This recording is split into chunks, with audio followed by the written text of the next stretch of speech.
It all started at the second start, the proper start, really, and in a really low-key way. This is a race of strategy that Ferrari have lost this one on, and Perez has won it. And the strategy starts with the full start, with Pierre Gasly immediately switching to intermediate tyres. And this sort of set the stall out for strategy to come, really, in this race, because we know in Monaco track position is so crucial. If you're at the front, it's very hard to be overtaken. We saw that all the way through the Grand Prix. But because AlphaTauri pitted Gasly, who had an unlucky qualifying, had nothing to lose, they pitted him immediately onto intermediates. Probably it shows the race could have got going a little bit sooner. But it also was interesting for everyone else to see. Yes, intermediates were way quicker, 5 seconds at least quicker than the full wets with Gasly. But can you overtake? And Gasly, crucially, proved that you could. He did a nice move on Zhou in the Alfa Romeo, and then pulled off this one on Daniel Ricciardo, who's coming under a bit of pressure now at McLaren. Another average weekend for him. And this is just an absolute classic Monaco move. This is exactly what you got to do when you're in a faster car. Gasly, he's not going to make it through here, but he just has a little half look to the inside, and it's just distraction here for Ricciardo, but it works. And there you see, Ricciardo just has to have a little glance in the mirrors, makes sure that Gasly's not going to stick a wheel in it to back.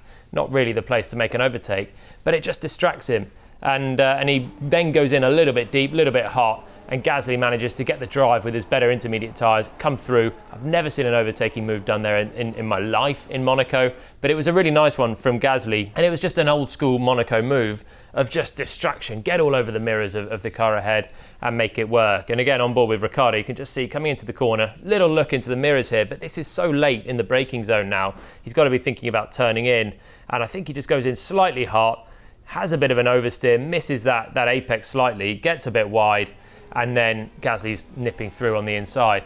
And this was a really crucial move, actually, in the whole outcome of the race, because everyone that was looking at Gasly on intermediate tyres, they could see that he was quicker. Everyone could see that he was quicker. Some pitted already. Sebastian Vettel was already in.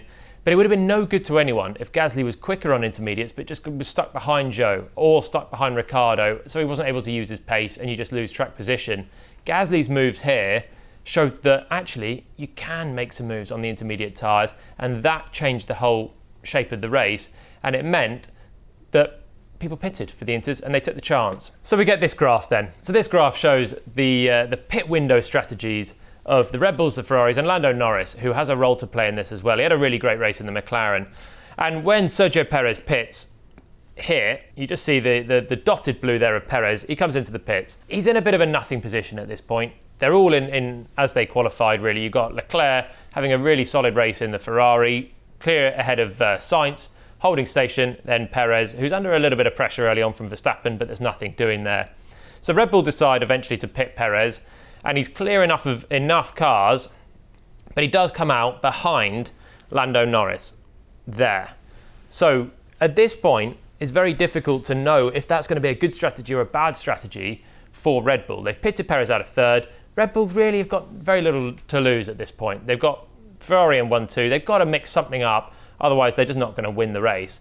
So they pit Perez, nothing to lose, and he comes up behind Norris. And this would have been a crucial part for Perez. If he was stuck behind Norris, his race is going to be over. He's going to be stuck in fifth, in a genuine fifth as well, because they'll all have to pit for slick soon, and he wouldn't be able to do anything. Crucially for Perez, Norris pits on the next lap, so he doesn't get stuck behind Norris at all. And you can see there's one lap here where the trajectory of the graph is going like that, and then Norris pits, and you can see suddenly Perez finds a load of time on those intermediate tyres. And at that point, Ferrari pit Leclerc and Red Bull pit Verstappen onto intermediates as well. But it's too late for Ferrari. They've missed the boat here because Norris pitted the lap before. They've missed the boat, and they've miscalculated how quick Perez would be on his intermediate tyres, and he actually comes out a long way ahead of Charles Leclerc. So Ferrari really made a hash of this strategy for Leclerc, who's done nothing wrong all weekend, took an easy pole, was about to absolutely blitz the field on the second lap. He got the start, he was just checking out in the wet, he's done everything right, but they pit him from the lead in Monaco, where it's so hard to overtake, and crucially, they lost track position because they just misjudged how good Perez would be in free air for one lap on intermediates compared to Leclerc on the full wet, and that cost Leclerc the race win in an instant. They needed to stay out in that moment, Ferrari.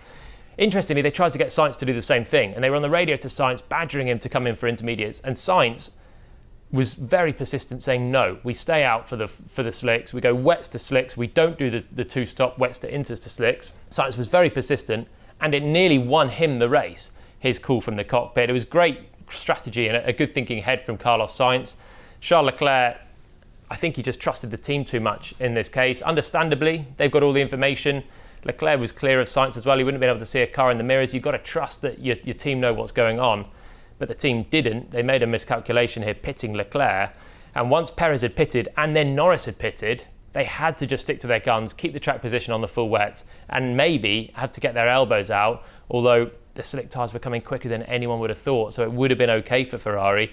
And they missed the boat then with Charles Leclerc by pitting him that time. Actually, Max Verstappen did the same thing with the other Red Bull. Didn't really work out for Verstappen either, and he would have been better off staying out on the full wets. But a bit like the Perez pit stop, Red Bull tried to do something different for him because he was just behind those two Ferraris. But as it turned out, he would have been ahead of Leclerc were he to stay out on the full wets, because Ferrari never should have pitted Leclerc from the lead, and Sainz called it right from the car. Then there's a second stop, and this is where it gets away from Ferrari completely. They're still in the lead of the race at this point as we get to the second pit stop windows. Sainz is ahead on the full wet. He's being reeled in by Perez on the intermediate. It's the much better tyre for this time.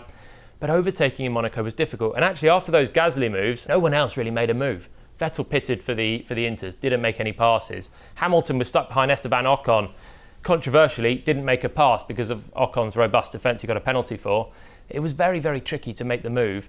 And so Ferrari should have kept the track position. They did with Sainz, they didn't with Leclerc. And at this point, Sainz is in control of the race until his pit stop for slicks. And this is where it gets away for Carlos Sainz. Sainz and Leclerc pit. Again, it's horrible for Leclerc because he has to queue in the pit stop. It doesn't work out for him at all. It's still mismanaged by Ferrari. For Leclerc, he's already lost the race, but this just compounds it with him double stacking behind, and it was a miscommunication. So Leclerc is completely toast at this point, but Sainz is still in control.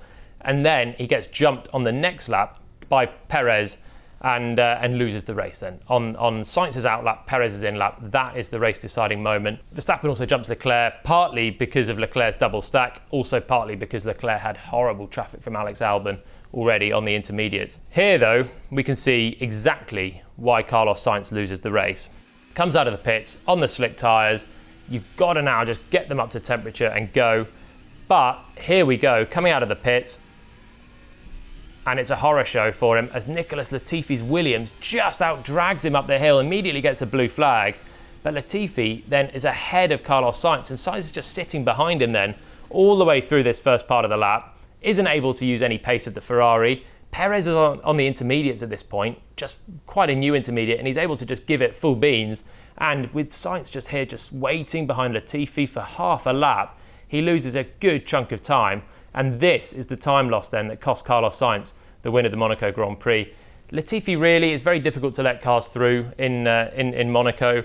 He does get out the way at kind of the earliest opportunity that's really possible, unlike Alex Albon earlier on, who had to be getting a penalty for holding Charles Leclerc back on the intermediates for a whole lap. Cost Leclerc 3 seconds before his second stop, and that would have kept him ahead of Max Verstappen at the least. Latifi does do differently. He lets Sainz go through into the tunnel. It's just too late for Sainz. It's very, very unlucky, this. And it was just a matter of half a second or so, just that Sainz could have come out ahead of Latifi and won in Monaco. And this telemetry here shows the difference in pace between Sainz and Leclerc on their outlaps, on the slicks, same tyres and the track at the same time. Leclerc had a clear run for the first half a lap, and you can see the difference with Sainz in the blue.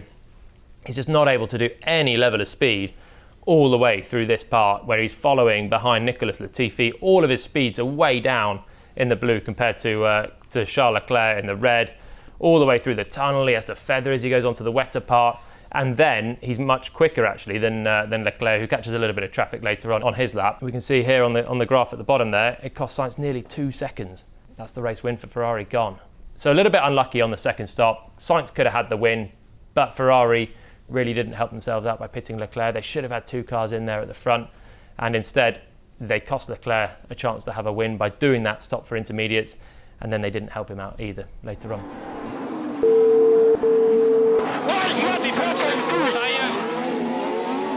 So that's Ferrari losing from a 1-2 on the grid, and Sergio Perez winning it. But there was another aspect that was so close that was very interesting and actually looked into which was the pit exits of both Red Bull drivers. Now this is Perez leaving on his slick tyres, trying to jump Sainz to get into the race lead, and he comes out of the pits, and it's a really tight pit exit here. It really pinches in close to the barrier, and you can see on board with Checo how close he gets to this apex barrier as well on his slick tyres. It's like any other corner on the street circuit. You've got to get right up to the apex, and he does.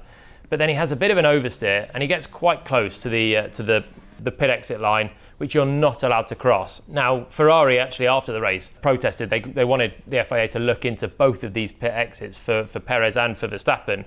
And the Perez one, as close as it is, it's okay, I think. You can still see that as they come over the line, it's really marginal. Maybe Checo is touching the line even, but he's not crossed the line, crucially. So there's no penalty coming for Sergio Perez. So here we go then, Perez coming out from the outside shot as well. Here we go, coming through, maximising the road right up to the yellow line, turns it in, and then, crucial part here, it's very tight, it's not that easy to see, but he doesn't look like he's crossed the line there, and it looks like maybe the left rear is just touching the line, but it's actually pretty perfect then from Sergio Perez, fighting the car, trying to get to the dry part of the track, and that's all okay. Perez leads the race genuinely. The tighter one, I think, was with Max Verstappen. And this is Verstappen trying to stay ahead of Leclerc. So this isn't for the lead of the race, but it's very interesting between title rivals. And it's on exactly the same lap. And Verstappen comes out of the pits. And this angle's not easy to spot on board with Max, but he has an oversteer, big oversteer there. And that's what he's got to correct. And that just pitches him slightly wider to this yellow line. Again, cannot cross it or he's going to get a penalty. And it's very tricky to see if he crosses it or if it's okay at this point. It looks so tight, but we lose the yellow line. So a decent angle to see Verstappen's is on board with Leclerc. You can see the Red Bull there coming out of the pits. And now Leclerc's going to get a decent view of this up towards that yellow line for Verstappen.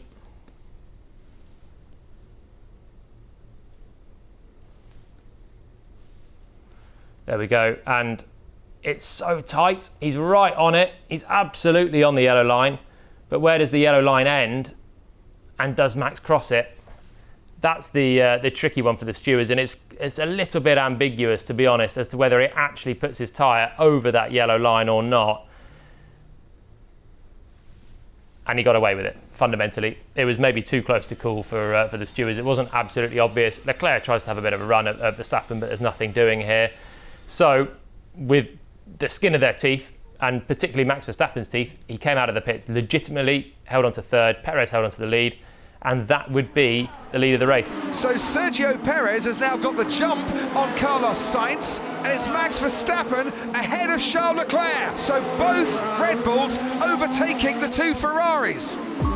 That was a look at how Ferrari blew the Monaco Grand Prix for Sergio Perez to sneak in, but there was loads more action as well in the race. An incident-packed race for Lewis Hamilton with Esteban Ocon, and there was a big incident for Mick Schumacher. Check it out on F1 TV.